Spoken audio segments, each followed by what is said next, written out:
মৃত্যুর শয্যায় থাকা বাংলা চলচ্চিত্রের চিত্রনায়িকা তানিন সুভাকে নিয়ে অপপ্রচার, তানিন সুভার মাকে নিয়ে অপপ্রচার। আপনারা জানেন যে এই চিত্রনায়িকা গত 2 জুন হঠাৎ করে শারীরিকভাবে অসুস্থ হয়ে পড়েন এবং 2 জুন থেকে শারীরিকভাবে অসুস্থ হওয়ার পর থেকেই বিশেষ করে তাকে প্রথমে বনশ্রীর একটি হাসপাতালে, তারপর বনশ্রীর হাসপাতাল থেকে আইসিইউতে হস্তান্তর করা হয় ইবনে সিনা হাসপাতালে। ইবনে সিনাতে এসে সেখানে তার আইসিইউ না পাওয়ার কারণে পরবর্তীতে তাকে ধানমন্ডিস্থ পপুলার হাসপাতালে নিয়ে আসা হয় এবং এখানেও তাকে লাইফ সাপোর্টের মধ্যে রাখা হয়।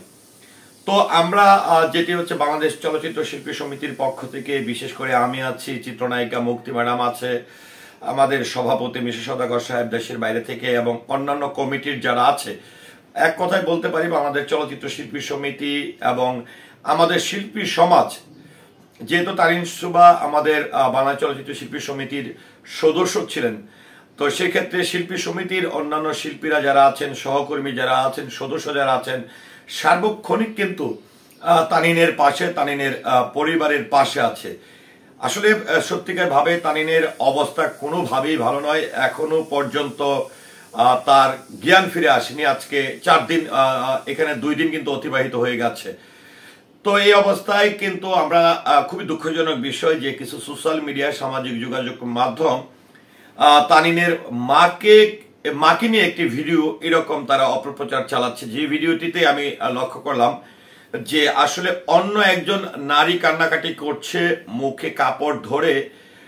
এই ভিডিওটি তানিনের মায়ের নাম দিয়ে চালিয়ে দিচ্ছে সামাজিক যোগাযোগ মাধ্যমে, দিয়ে তারা এটাকে ভাইরাল করার জন্য, ভিউ পাওয়ার জন্য, ব্যবসা করার জন্য তারা প্রচার করছে যে তানিনের মা নাকি কাঁদতে কাঁদতে বলেছেন যে আমার মেয়ে যদি সুস্থ হয় আর কোনোদিন মিডিয়াতে কাজ করতে দিব না। তো এখানে আসলে অসুস্থতার সঙ্গে মিডিয়ার কি সম্পর্ক, বা এটা আসলে আমি বুঝে উঠতে পারছি না। কিন্তু সবচেয়ে দুঃখজনক বিষয় হচ্ছে যে এই যে কন্টেন্ট ক্রিয়েটররা মানুষদের সঙ্গে একটা ভুয়া তথ্য দিয়ে ভুয়া সংবাদ প্রচার করে প্রতারণা করে, এটি সত্যি দুঃখজনক। কারণ আজকে ঘুম থেকে ওঠার পরেই, আজকে 4 জুন, ঘুম থেকে ওঠার পরেই আমার চোখে এই ভিডিওটি আমার প্রথম পড়েছে, যে ভিডিওটিতে একদম একটি নারী কণ্ঠে তানিন সুভার ছবিগুলো স্লাইড ব্যবহার করেছে, করে তানিন সুভার মায়ের জায়গায় অন্য একটি মহিলার আহাজারি কান্নাকাটির ভিডিও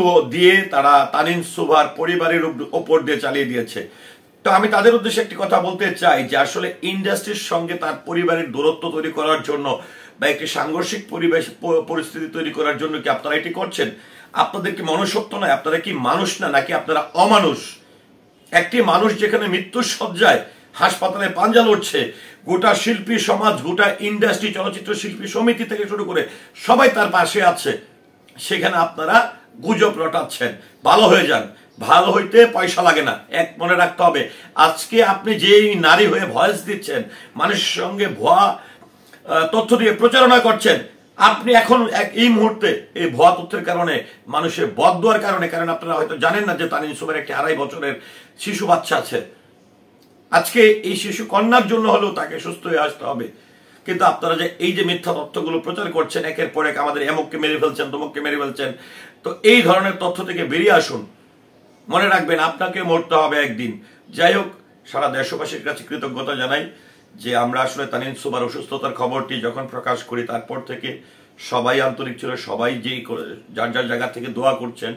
অনেকে নিজস্ব টাইম লাইনে, যারা আমাদের ইন্ডাস্ট্রির বাইরে আছেন, সবাই আসলে ওর ছবির পোস্টের মাধ্যমে দোয়া প্রার্থনা করছেন। আমাদের চলচ্চিত্র শিল্পীরা যারা আছেন, কলাকুশলী যারা আছেন, অন্যান্য ছোট বড়দার যারা আছে, সবাই আসলে তানিনের ব্যাপারে আসলে সবাই দুঃখ প্রকাশ করছে, সবাই ব্যতীত। তো আল্লাহ তাআলা যেন তাকে তার নিষ্পাপ শিশুর উসিলায় হলো যেন সুস্থ করে তোলেন। আবারও বলছি, প্লিজ দয়া করে কোনো বিভ্রান্তিমূলক ভুয়া তথ্য প্রচার করবেন না। এখানে অনেকটাই জীবন মরণের লড়াই। আজকে এই যে তানিনের মায়ের নাম ব্যবহার করে অন্য একটা মহিলার ভিডিও চালিয়ে দিয়েছেন, এতে করে অনেক সিনিয়র আর্টিস্টরা যারা আসলে খুব ভালো করে দেখে না, তারা বা তানিনের মাকে চিনে না, তারা কিন্তু ধারণা করছে যে তানিনের মা হয়তোবা এই কথাগুলো বলছে। তো এইটি করে আসলে অনেক ক্ষতি হয়ে যাচ্ছে। ধন্যবাদ সবাইকে। একটু আপনারা যারা আমার ভিডিওটি দেখছেন বা আমার কথার মধ্যে যদি ভুল হয়ে থাকে ক্ষমা চেয়ে নিচ্ছি।